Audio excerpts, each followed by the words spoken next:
Segunda série. Sejam todos bem-vindos à nossa aula de projeto de vida.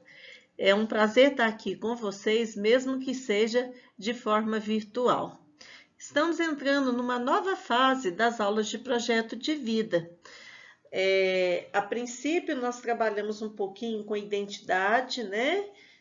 Autoconhecimento com vocês. A segunda parte, eu coloquei a feira de profissões, que anteriormente nós trabalhamos também a questão da autossabotagem, naquela palestra que nós tivemos com o Douglas, e seguimos para o fluxo do conhecimento, através da feira de profissões. Achei super bacana, vocês participaram e mandaram muito bem nas nossas aulas. Só que agora, como nós já temos a base de um conhecimento, nós precisamos ter atitudes. Lembrando que as aulas de projeto de vida são baseadas nos 4 pilares da educação. O que eu intensifiquei com vocês? Conhecer, e agora eu vou ativar o pilar fazer de vocês.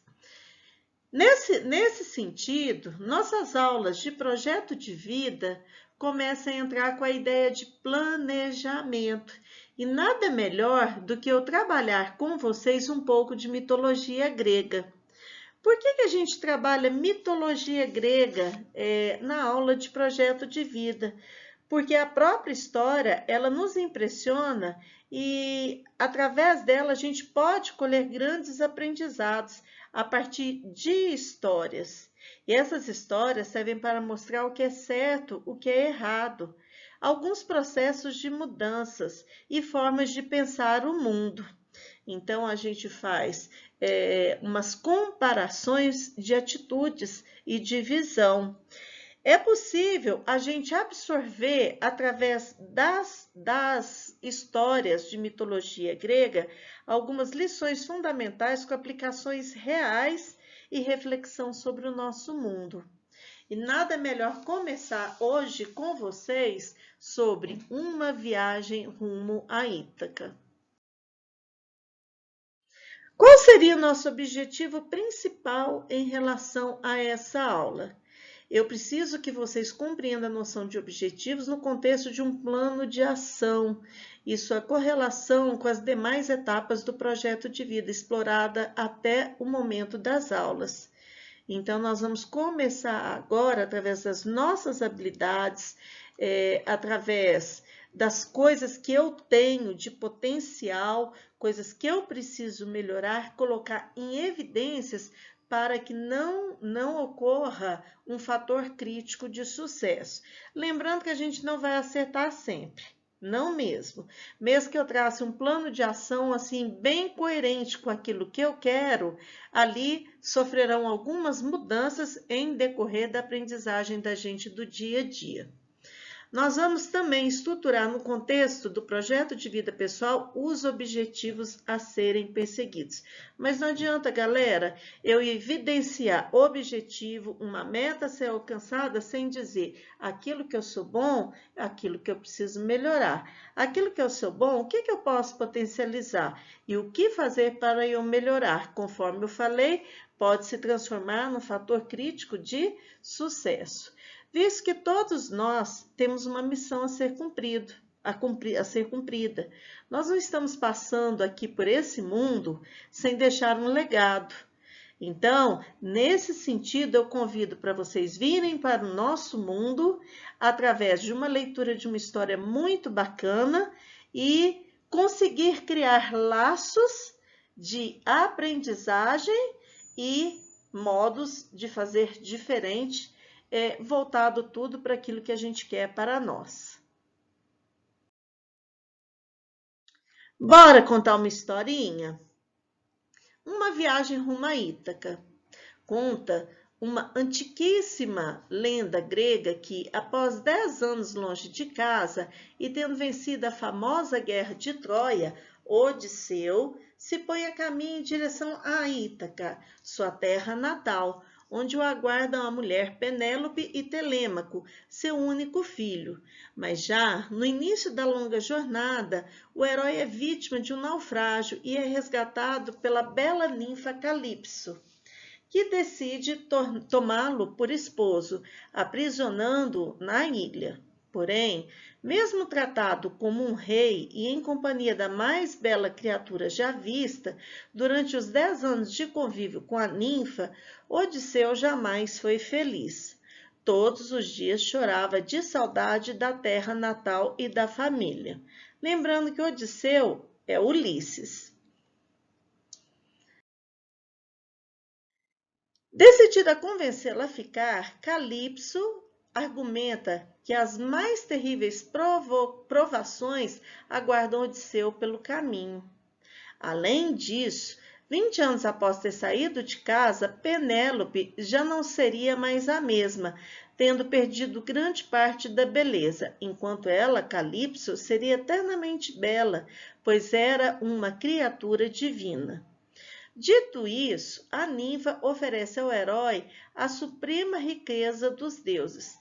Se ele concordasse em permanecer ao lado dela, ela faria dele também um deus, eternamente jovem, eternamente bonito. Odisseu, Ulisses, retruca que o que ele quer é um destino humano, quer envelhecer e morrer ao lado da esposa e do filho, sendo rei em sua terra Ítaca. Vencida, Calipso deixa-o partir. Ao escolher o destino humano, consciente das tribulações que encontraria pelo caminho, é que Odisseu se torna de fato Odisseu. Perseguido pelo deus Poseidon, Netuno, perdendo amigos, devorados por gigantes, lestrigões, enfrentando a maga Circe, que transforma homens em porcos, combatendo o perverso ciclope Polifemo, resistindo ao canto das sereias terríveis. Só assim ele podia se tornar de fato quem ele era, o único mortal a ir ao inferno e retornar pleno de sabedoria.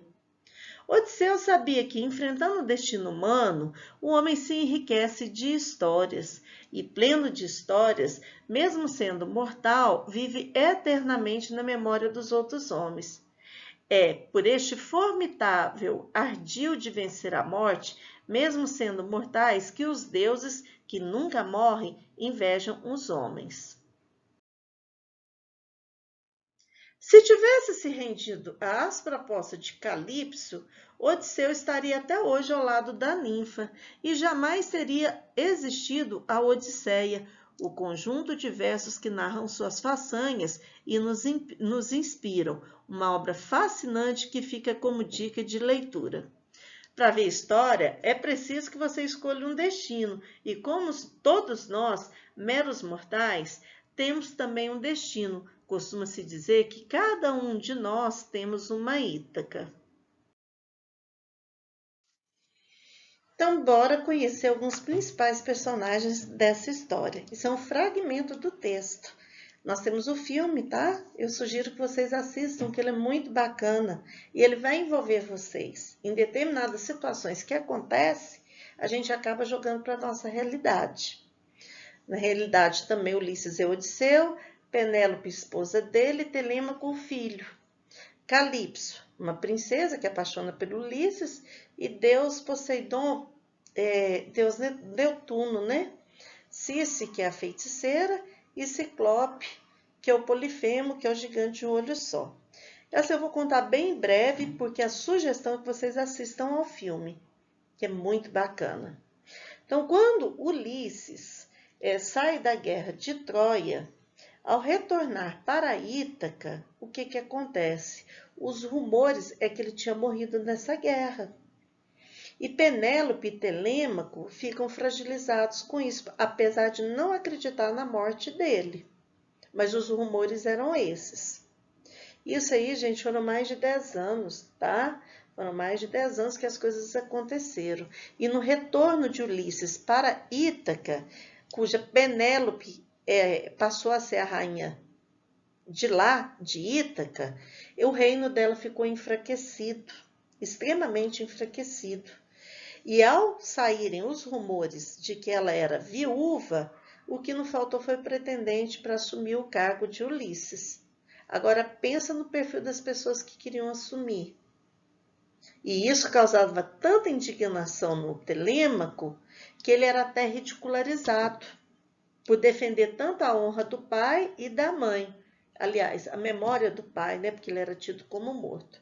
Então, Penélope, na hora que ela verifica tudo isso que está acontecendo, ela faz uma proposta para aqueles homens e fala para que ela ia terminar de tecer um tapete, e assim que ela terminasse, ela escolhia um deles. Galera, é tão triste, porque eles bebem, eles falam com tanta baixeza, com tanta vulgaridade, entendeu? Não respeitando a rainha. Tá, vamos lá para a história do Ulisses. Contrapartida, no retorno dele, acaba acontecendo um naufrágio, uma tempestade. E ele se depara a uma ilha, onde ele é encontrado desacordado junto com alguns tripulantes. Algumas mulheres, juntas com a princesa Calypso, encontram com o corpo dele, e elas pensam que ele é um deus pelo porte físico dele. Aí carrega os tripulantes e ele para o reino. O rei, ao observar Ulisses, também achou que ele tinha algo de diferente e começou a recebê-lo com muitos cuidados. E quando Ulisses acorda, ele perde totalmente a identidade dele. Ele queria entender o que estava acontecendo, por que ele estava ali, mas ele não lembrava. Porém, o que acontece? Ele foi tão bem cuidado e a visão deles em cima do Ulisses era tão grande que ele participou de uma luta entre dois homens muito fortes, e aquela coisa deles estarem assistindo, e ele foi se encantando pela luta. Parece que ao ver o que estava acontecendo, ele foi voltando ao passado. E ele pediu para participar da luta, e eles permitiram. Ao permitir, gente, pensa no homem sagaz, corajoso, compulso, observador, com golpes incríveis, era Ulisses. Então, o passado dele voltou a partir daquele momento presente. Ele não havia perdido as coisas que ele tinha. E Calypso fica mais apaixonada por ele. E ao ficar apaixonada por ele, após a luta, eles acabam se beijando. Porém, ele fica muito incomodado. Apesar de estar gostando do que está acontecendo, ele fica incomodado. Mas o que acontece? Os dois resolvem se casar. No dia do casamento, Calypso, ela desobedece aquele tabu de que ele não pode ver, a mulher não pode ver o homem no dia do casamento. E ela vai atrás dele. Porém, Ulisses, ele incomodado, ele vai para a margem do mar, bem assim, e ele começa a olhar e algumas coisas começam a voltar na cabeça dele. Algumas recordações. Aí sim ele cai na real. Apesar dele ser encantado pela Calypso, o lugar dele nesse exato momento não era ali. E ele pede desculpas para ela, mas ele fala, eu tenho que seguir meu destino. Eu tenho que voltar para o meu lugar, e meu lugar é em Ítaca. Calypso, decepcionada com o que acontece, ela até abandona ele, até deixa ele ir. Porém, ela amaldiçoa a vida dele para Netuno. E, nesse sentido, Ulisses caminha novamente, né? Pega os tripulantes, coloca no navio e caminha para retorno a Ítaca. Nessa saga dele, ele acaba encontrando uma nova ilha. E nessa ilha eles estavam com muita fome, muita fome. Ao parar o navio, embarcar ali, eles vão caminhando e encontram uma caverna com um buraco muito grande. Dentro da caverna tinha leite, tinha queijo, tinha alimentos, tinha carne, e eles começam, o desespero deles por fome, pela fome era tanta, que eles começam a se alimentar. Porém, quem que entra? O gigante de um olho só, o Ciclope Polifemo, e que imediatamente já foi vendo aquelas formiguinhas que eram homens, ele já começa a pisar em cima, pega, coloca na boca, o sangue vai escorrendo, aquela coisa doida. Porém, Ulisses começa a observar e conversar com ele. E começa, tipo, a negociar com ele. Negociar o quê? Começa a dar vinho para ele. E o Polifemo gostou tanto do vinho, e eles começaram a fazer produção de vinho. Os homens começaram, os amigos dele, sob a liderança de Ulisses, começou a fazer a produção desse vinho até deixar Polifemo bêbado.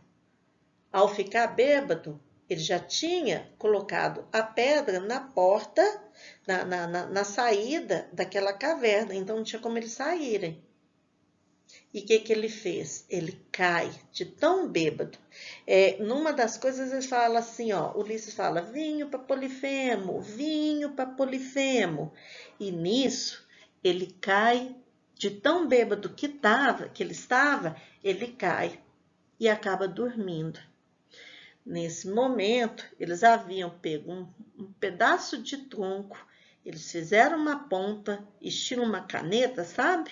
Estilo uma caneta, e os amigos do Ulisses, sob a liderança dele, pegou esse tronco e furou o olho do Ciclope. E o Ciclope tomou tanto susto e a dor era tamanha que ele saiu desorientado, ele pega aquela pedra e joga e sai. E eles correm com todo alimento e vão para uma nova saga. E o que acontece? Ao pegar a tripulação, caminhar novamente, eles encontram com Circe. Galera, o filme é bom. Eu contando não tem emoção. Então, eu gostaria demais que vocês assistissem para entender que tem algumas palavras-chave que essa história contempla. Que palavras-chave são essas? Primeiro, na hora que eu penso em história de Ulisses, eu penso em paixão, família, coragem, ousadia, ambição, escolhas, tempo, minha missão e qual é meu foco. Por isso que quando eu falo de mitologia grega, eu estou falando da gente tentar encaixar a vida da gente com determinados propósitos. Ulisses, nessa saga, olha a beleza dessas mulheres, mas ele tinha a dele, era aquela que ele queria. E muitas vezes a paixão desorienta os nossos caminhos. Poder da família, apesar dele ter perdido a identidade dele nessa saga, ele sabia que ele tinha uma estrutura boa e que ele queria ir atrás, e ele resolveu o problema. Gostaria muito que vocês assistissem ao filme.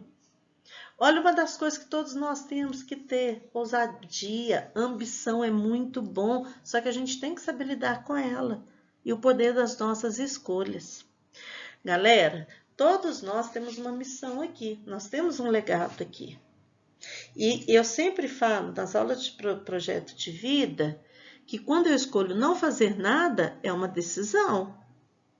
E eu tenho que esperar a consequência disso. Apesar de todas as aventuras que Ulisses teve entre erros e acertos e paixões, olha que mulheres lindas, ele acabava se garantindo naquilo que ele queria, que era a família dele. Então ele ficou meio que, entre aspas, perdido. Porém, ele conseguiu, através do espírito de liderança dele, ter domínio sobre aquilo que acabava o tirando de foco. Então, as coisas aconteciam de uma forma muito rápida. Pensando nisso, eu pergunto para vocês, qual seria a Ítaca de vocês? Você já descobriu qual que é a sua Ítaca? Qual que é o seu universo? O que você espera de você?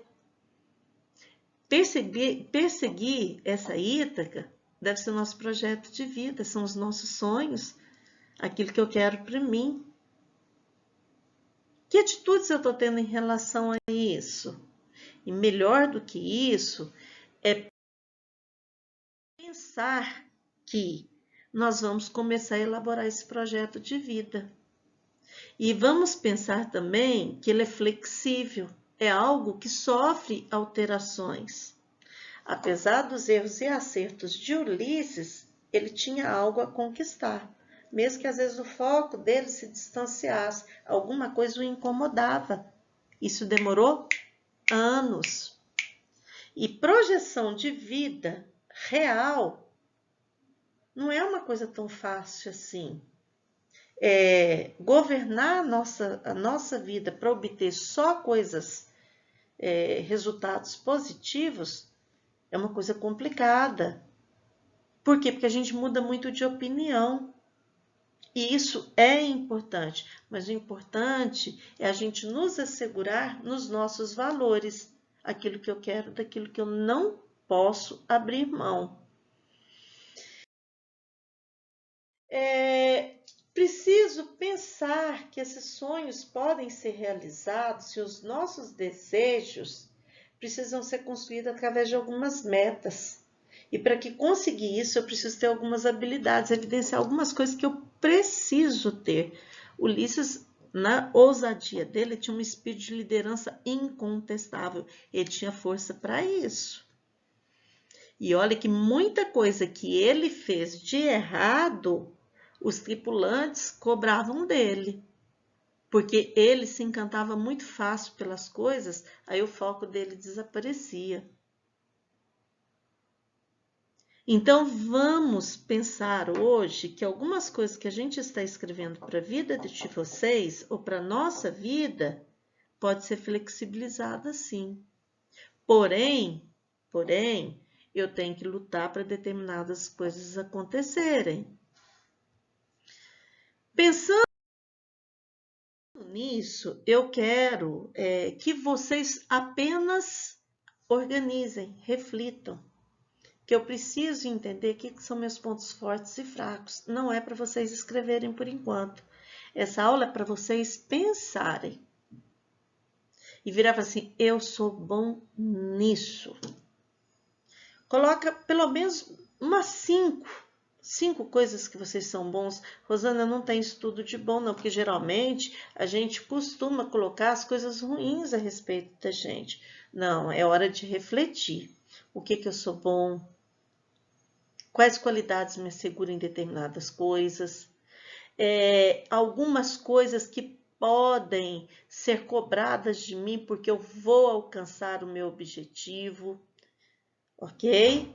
Porém, como eu penso em ponto forte, eu também tenho que pensar que existem pontos fracos. Coitada da pessoa que acha que ela não tem algumas coisas que precisam melhoradas, né? Modificadas. Todos nós precisamos. A pessoa que não consegue enxergar um ponto fraco dela ou alguns pontos fracos nela, a soberba está muito grande. Então, por favor, procurem elucidar aquilo que realmente você precisa mudar, inclusive no seu comportamento. Rosana, é para escrever? Não. Isso vocês vão construir junto comigo. Eu preciso que pensem. Na sequência, se eu sou boa nisso, o que eu posso fazer ainda para intensificar? O que eu posso fazer para potencializar isso? Porém, se eu evidenciar alguma coisa que eu preciso melhorar, o que eu posso fazer para estar desenvolvendo esses pontos fracos? Eu preciso pensar em mudanças de comportamentos. Então, você vai começar a refletir sobre isso. Uma coisa que vai assegurar a transição de mudança de comportamento para vocês são seus valores, que é a raiz. E eu preciso que vocês evidencie quais são os valores que são mais importantes para vocês. Ou seja, princípios e condutas ou atitude que vocês não negociam por nada. E aquilo que define para você que é certo ou que é errado. Exemplo, eu sou uma pessoa honesta, generosa, eu tenho ética, eu tenho alguns princípios. Então, isso vocês vão pensar e trazer para a próxima aula para mim. A partir desse momento que eu conseguir verificar com vocês o que a gente pode transformar, nós vamos evidenciar quais são os fatores críticos de sucesso que podem impedir vocês da conquista de alguns objetivos, tá bom? Então, aguardo vocês e assistam o filme. Fica a dica. Um grande beijo.